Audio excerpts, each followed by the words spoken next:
아시아나 항공기 활주로 충돌 사고로 2명이 숨지고 1명은 실종이 됐습니다. 네, 부상자는 182명 가운데 중상자로 분류된 사람이 49명으로 파악됐습니다. 워싱턴 특파원 연결합니다. 왕선택 기자. 네, 왕선택입니다. 네, 인명피해 규모 다시 한번 정리해 주시죠. 네, 이번 사고와 관련한 미 정부 당국 합동 기자회견이 그 사이에 3차례 있었습니다. 소방당국은 이번 사고로 인한 사망자가 2명이라고 밝혔습니다. 이번 사고로 병원으로 후송된 사람은 182명이고 이 가운데 49명이 중상자로 분류됐다고 미 소방당국은 밝혔습니다. 123명은 다치지 않은 것으로 집계됐습니다. 사망자 국적 등 인적 사항에 대해서는 아직까지 언급이 없습니다. 부상자들은 공항 근처 9개 병원에 분산돼서 치료를 받는 것으로 파악되고 있습니다. 그중에서 샌프란시스코 종합병원 관계자는 치료 중인 부상자가 현재 34명이고 이 가운데 5명이 중상이라고 발표했습니다.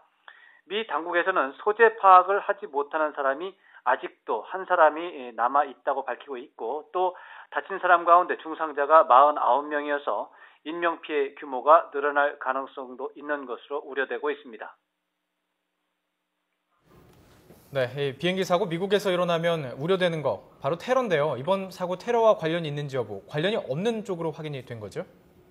네, 그렇습니다. 미 연방수사국 FBI는 이번 사고가 테러와 관련이 없다고 확인했습니다.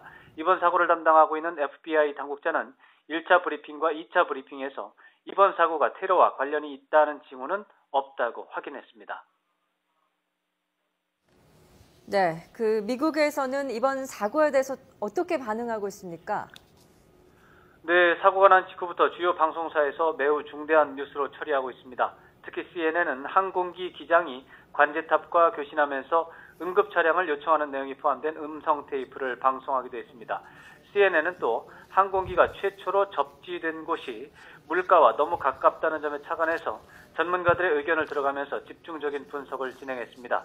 전문가들은 항공기가 최초로 접지된 장소를 보면 착륙 이전에 비행이 정상적인 상황이 아니었음을 보여주는 것이라는 견해를 보이면서 이 부분에 대한 조사가 진행돼야 한다고 지적했습니다. 미국 방송들은 특히 사고기의 파손 상태를 볼 때 상대적으로 인명피해 규모가 적다면서 사고 직후 승객 대피 상황이나 긴급 후보 조치가 적절하게 이루어졌다는 부분에 대해서도 비중 있게 보도하고 있습니다. 네, 미국에서 최근에 항공기 사고로 인명피해가 없었는데요. 그래서 그런지 버락 오바마 대통령이 사고와 관련해서 직접 입장을 발표했죠. 네, 그렇습니다. 버락 오바마 대통령은 사상자 가족에 대한 위로와 염려 그리고 사고 조사에 만전을 기하라는 지시를 내렸습니다. 미 백악관은 오늘 발표한 성명에서 오바마 대통령이 참모진에게 연방정부와 캘리포니아 주정부 그리고 샌프란시스코 공무원들과 긴밀하게 연락하면서 조사 과정을 살피라고 당부했다고 밝혔습니다. 이에 앞서 미 연방교통안전위원회는 기자회견을 열고 이번 사고 대응과 관련한 입장을 발표했습니다.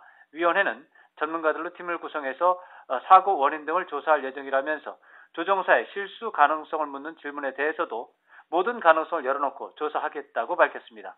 위원회는 또 조사단 구성과 관련해 한국 정부 당국과도 협의를 했다고 밝혔습니다.